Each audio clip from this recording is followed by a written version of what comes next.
जैसा कि आप सब जानते ही हैं कि बॉलीवुड के काफ़ी बुरे दिन चल रहे हैं। बड़े-बड़े नाम, बड़े-बड़े एक्टर्स, उनकी फ़िल्में बड़े-बड़े दावे वगैरह ये लोग करते हैं, लेकिन फ़िल्में औंधे मुँह गिर रही हैं। जहाँ एक तरफ बॉलीवुड के लोग पब्लिक को ही कोस रहे हैं कि बॉयकॉट बॉयकॉट बहुत हो रहा है और इसकी वजह से हमारी फ़िल्में देखने कोई नहीं आ रहा। वहीं एट द सेम टाइम कुछ लोग ऐसे भी हैं जो खुले दिल से ये बात स्वीकार कर रहे हैं कि उनकी फ़िल्में शायद उतनी अच्छी नहीं थी, जितनी कि उन्होंने सोचा, शायद इसीलिए पब्लिक को पसंद नहीं आई। अब ऐसा तो बिल्कुल नहीं है कि हर इंसान बॉयकॉट ही कर रहा हो। कुछ लोग ऐसे भी हैं जो एक्चुअली में थिएटर जाते हैं, फ़िल्में देखते हैं, इस उम्मीद में कि यार उन्होंने जो पैसा खर्च किया है वो वसूल हो जाएगा, मज़ा आएगा, लेकिन ऐसा हो नहीं रहा है क्योंकि ऐसे बहुत सारे लोग जो अपना टाइम और पैसा दोनों वेस्ट करते हैं, वहाँ जाकर फ़िल्म देखते हैं लेकिन आकर बोलते हैं अरे यार मज़ा नहीं आया, कुछ भी बना के रख दिया है। अब ऐसे दौर में अक्षय कुमार का और स्वरा भास्कर, ये 2 लोग जो कि बॉलीवुड के हैं, इन दोनों के ही स्टेटमेंट आए हैं, जहाँ एक तरफ अक्षय कुमार ने तो खुले दिल से स्वीकार कर लिया कि भैया मैं अपनी जो फ्लॉप फ़िल्में हैं उनकी ओनरशिप लेता हूँ, शायद मेरी फ़िल्मों में ही कुछ कमी रही होगी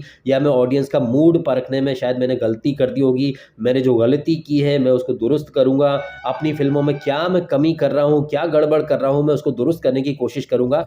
तो अक्षय कुमार ने एक ज़िम्मेदार इंसान की तरह अपनी गलती स्वीकारी और पब्लिक को खामखा में कोसा नहीं। वहीं दूसरी तरफ है स्वरा भास्कर उर्फ सुअरा भास्कर उर्फ तालाब की सबसे गंदी मछली, जिसने पूरे तालाब को दूषित कर रखा है। सुअरा भास्कर को आप सड़ा हुआ एप्पल भी कह सकते हैं, एक ऐसा सड़ा हुआ एप्पल जिसने टोकरी में रखे सारे एप्पल्स को सड़ाना शुरू कर दिया है। इसी सुअरा भास्कर ने इन्हीं के इकोसिस्टम वाले चैनल एनडीटीवी, जो कि कुछ दिनों में अडानी टीवी हो जाएगा, वहां पर इंटरव्यू दिया एंड सुअरा भास्कर ने बगैर एक सेकंड वेस्ट किए सारा जो ब्लेम है वो पब्लिक पर फोड़ दिया कि एक हिस्टीरिया टाइप का चल रहा है, ब्रिंग डाउन बॉलीवुड, इस तरह की बातें हो रही हैं, कम्युनल नैरेटिव चल रहे हैं, एजेंडा चल रहा है। ओ बाप रे बाप!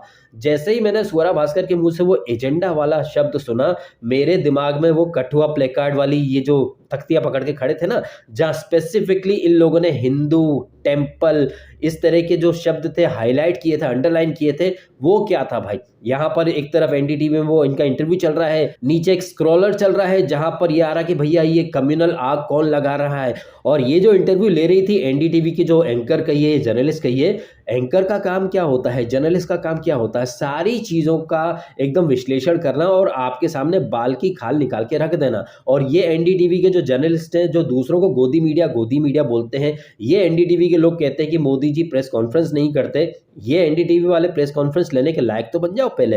अपने चैनल में तुमने अपने इकोसिस्टम वाली स्वरा भास्कर को बुला के रख लिया, जो डायरेक्टली पब्लिक को ब्लेम कर रही है। बात सिर्फ यहीं तक नहीं खत्म हो जाती है। इस स्वरा भास्कर ने 109 साल पुरानी हमारी इंडियन फिल्म इंडस्ट्री का डेवलपमेंट का या फिर इस इंडस्ट्री को खड़ा करने का सारा क्रेडिट उस समय के मुस्लिम्स या फिर पारसियों को दे दिया। There's also a lot of negative sort of, I think, hysteria that has been generated around Bollywood. A lot of it is lies. You know, I like to say that the Bring Down Bollywood Brigade is actually running a small industry of their own. They're profiting from it. All these Twitter handles that are basically exist just to bring down Bollywood. It's like an industry. But isn't it essentially very political? It's also to bring down the Khans, the three Khans, the domination of the three Khans in Bollywood. Isn't it so much about that? Look, I Very think driven by bigotry, isn't it? it is driven by an agenda for sure. I think that for the larger part of its 109-year history, Bollywood has been one of the most popular vehicles for Indian secularism, one of the most popular and Symbols of it. widespread Yeah. symbols, but also expression for Indian secularism. Look at the kind of films we make. We always have given the message that everyone is equal, love is greater than a societal divide. Look at the credits of Bollywood films. Every regional, religious and linguistic identity of India is always represented there. It's an industry that was spearheaded in its early days by the Parsis and the Muslim communities. क्या बोला तूने? There, it's an industry that was spearheaded in its early days by the Parsis and the Muslim communities. It's an industry which has popularized, you know, Urdu poetry and easy to digest Sufi concepts, and it's very diverse in an organic way, and that's a big problem for any kind of an agenda that wants to push for a more saffron kind Or of majoritarian. a majoritarian identity in India. So you have to obviously delegitimize and discredit the most popular vehicle for Indian secularism if you want to discredit Indian secularism, right? That's why Bollywood is being targeted. देख रहा है विनोद, ये सुअरा भास्कर ने कैसे father of Indian cinema Dada Saheb Phalke को सिरे से ignore कर दिया। ये सुअरा भास्कर ने इंडियन सिनेमा का सारा क्रेडिट जो है वो सिर्फ कुछ कम्युनिटीज़ को दे दिया, जैसे कि पारसी कहो या फिर मुसलमान कहो। लेकिन हमारे इंडियन सिनेमा में जो बड़े बड़े स्टार्स हुए, बड़े बड़े डायरेक्टर हुए, जैसे कि अमिताभ बच्चन का हो, राजेश खन्ना का हो, मनमोहन देसाई का हो, यश चोपड़ा, इन सबको सिरे से इग्नोर कर दिया। उसके बाद ये सेकुलरिज्म की बात करती है कौन? सुअरा भास्कर। लेकिन जितना आपने पढ़ा होगा या जितना मैंने पढ़ा है या जितना मैंने जाना है, एक शख्स थे जिनका नाम था दादा साहब फाल्के, जिनको हम इंडियन सिनेमा का फादर बोलते हैं। अब ना तो वो मुस्लिम थे, ना ही वो पर्शियन थे, लेकिन सुअरा भास्कर ने सेक्युलरिज्म के नाम पर दादा साहब फाल्के या फिर उस समय के जितने भी हिंदू थे उन तमाम लोगों को सिरे से इग्नोर करके सुअरा भास्कर ने हिंदी फिल्म इंडस्ट्री के डेवलपमेंट, फिल्म बनाने का जो चलन शुरू हुआ, इन सब का क्रेडिट जो है वो उस समय के मुस्लिम्स और पर्शियन को पकड़ा दिया। जबकि दादा साहब फाल्के कहिए या फिर लता मंगेशकर कहिए या फिर किशोर कुमार कहिए या फिर अमिताभ बच्चन, राजेश खन्ना, विनोद खन्ना, यही नहीं, सुअरा भास्कर ने तो the greatest showman of Bollywood mister Raj Kapoor तक को इग्नोर कर दिया और सारा क्रेडिट दे दिया उस समय के मुस्लिम्स को। अगर उस समय के मुस्लिम्स वाकई में बॉलीवुड की फिल्मों के झंडा बरदार थे तो वो अपने एक्चुअल नाम से फिल्मों में क्यों नहीं आते थे?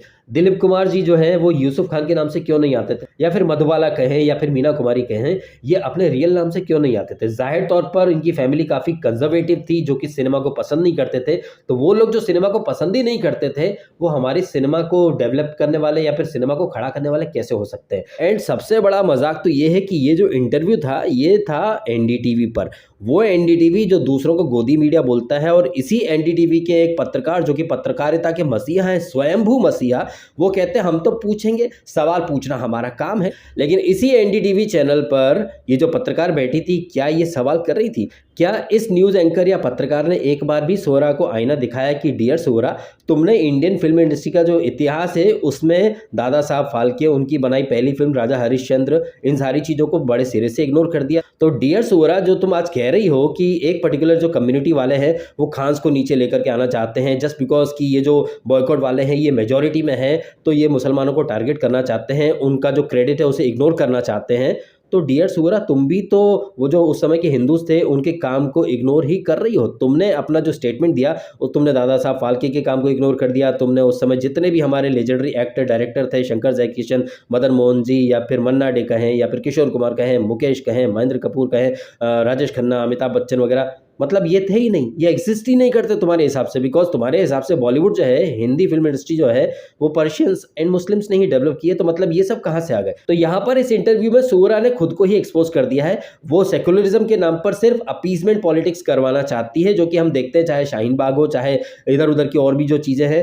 ये सुअरा भास्कर जो आंदोलन जीवी है, ये एक्ट्रेस नहीं है और इसको कोई फिल्म में लीड में लेता भी नहीं है। कुछ गर्दुल्ले टाइप के सीन करवा लो या थर्ड क्लास लुकी टाइप की वेब सीरीज इसको मिल जाती हैं, लेकिन कैसे एनडीटीवी वाले इसको एक्ट्रेस बोल करके वहां बिठा लेते हैं। भाई क्या एक्सपेक्ट कर सकते हैं एनडीटीवी से? एनडीटीवी की एक पत्रकार थी वो निधि राजदान, जो दुनिया को बेवकूफ बनाती रही कि उनको ऑक्सफोर्ड में प्रोफेसर का काम मिल गया, जबकि कुछ नहीं मिला था। उन मोहतरमा के साथ बड़ा वाला स्कैम हो गया था, उनको किसी ने ठग लिया था। लेकिन ऐसे नमूनों को एनडीटीवी वाले Oxford return professor, economic expert वगैरह, जीडीपी एक्सपर्ट बोल बोल के बिठा देते हैं। तो उसी एनडीटीवी पर जब सुअरा भास्कर जैसी चुड़ैल को अगर एक्ट्रेस बोल करके बिठा दिया गया है, तो भाई इसमें कौन सी बड़ी बात है? एनडीटीवी तो जाना ही इसीलिए जाता है, वहां तो एकदम थर्ड क्लास लपड़ झंडिस को एक्सपर्ट बना देते हैं वो लोग। तो यहाँ पर सुअरा भास्कर ने साबित कर दिया कि वो कितनी बड़ी वाली लुक्की कमीनी है, और वो सिर्फ और सिर्फ सेकुलरिज्म के नाम पर पब्लिक को बेवकूफ बनाती है। और ये जो कह रही है ना कि आजकल एजेंडा चल रहा है ब्रिंग डाउन खान्स, वो लोग जो मेजोरिटी में है या पावर में है वो अपनी तानाशाही दिखाना चाहते हैं, ये है वो है, एजेंडा चल रहा है। तुम तख्ता पकड़ करके देवी स्थान, टेम्पल, हिंदुस्तान अशेम्ड, इस तरह की बातें करो, वो एजेंडा नहीं है। और ये पत्रकार एनडीटीवी वाले के बारे में जितना बोलो उतना कमी है। लेकिन सुअरा के इस इंटरव्यू से एक चीज तो क्लियर हो गई कि बॉलीवुड वालों को अगर अपनी फिल्मों का बॉयकॉट होने से बचाना है तो इन लोगों को पहली फुर्सत में सुअरा जैसे लोग या फिर इनके जो इकोसिस्टम के लोग हैं इनका बॉयकॉट कर देना चाहिए, तो शायद पब्लिक इनकी फिल्मों का बॉयकॉट ना करे। बिकॉज सुअरा भास्कर जैसे जो लोग हैं, जो जेएनयू गैंग और जिहादी गैंग के हैं, जो कि प्लेकार्ड लेकर के खड़े खड़े हो जाते हैं, आंदोलन के नाम पर लोगों को बोलते हैं, इंस्टिगेट करते हैं, सड़क पे जाओ, दंगा फसाद भड़काते हैं ये लोग। तो ये जो लोग हैं ये कहीं ना कहीं दीमक है, एक कैंसर है बॉलीवुड के लिए। बॉलीवुड के लोग अगर स्वरा भास्कर जैसे लोगों से या ऋचा चड्ढा या तापसी जैसे लोगों से दूरी बना ले, इसी में बॉलीवुड की भलाई है। तो मैं तो अपनी तरफ से बिन मांगी एडवाइस यही देना चाहूँगा, अक्षय कुमार हो या फिर आमिर खान हो या फिर जो भी हैं जो कि अपनी फिल्मों को फ्लॉप होने से बचाना चाहते हैं, पब्लिक की रिस्पेक्ट कमाना चाहते हैं, तो भैया पहली फुर्सत में स्वरा भास्कर जैसे लोग, जावेद अख्तर जैसे लोग, अनुराग चरसी जैसे लोग, इन सारे लोगों से आप दूरी बना लो, इन लोगों को बॉयकॉट कर दो। पब्लिक आपकी फिल्म बॉयकॉट करना बंद कर देगी, ऐसा मेरा मानना है। और आप लोग हो एक्टर, आपका काम है एक्टिंग करना, तो एक्टिंग करो, अच्छी स्टोरी डेवलप करो, अच्छी यूनिक इंटरेस्टिंग कहानियों पर फोकस करो। ये वोकपंथी का जो कीड़ा आप लोगों को काट खाया है, उस कीड़े का इलाज करवाओ, कंट्रोवर्शियल स्टेटमेंट देना वगैरह बंद करो। आप एक्टर हो, आपका जो प्रोडक्ट है वो डायरेक्ट आप ऑडियंस को बेचते हो, तो उस ऑडियंस की कदर करना सीखो, बिकॉज वही ऑडियंस है जो आपको सेलिब्रिटी बनाती है, वही ऑडियंस आपकी फिल्मों को ब्लॉकबस्टर या फ्लॉप बनाती है।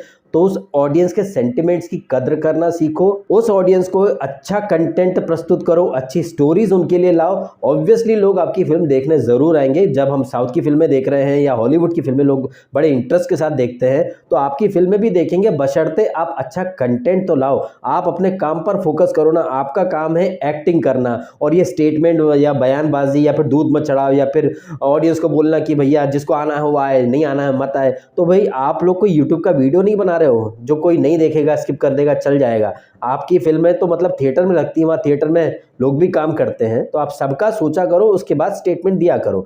ये मेरा ओपिनियन है। बाकी आप यानी कि जनता जनार्दन, आपका क्या मानना है इन तमाम बातों के बारे में? आपके क्या ओपिनियंस है? आप भी कमेंट अवश्य करें। आपने समय निकाला, वीडियो देखा, आपका बहुत बहुत धन्यवाद। Thank you so much.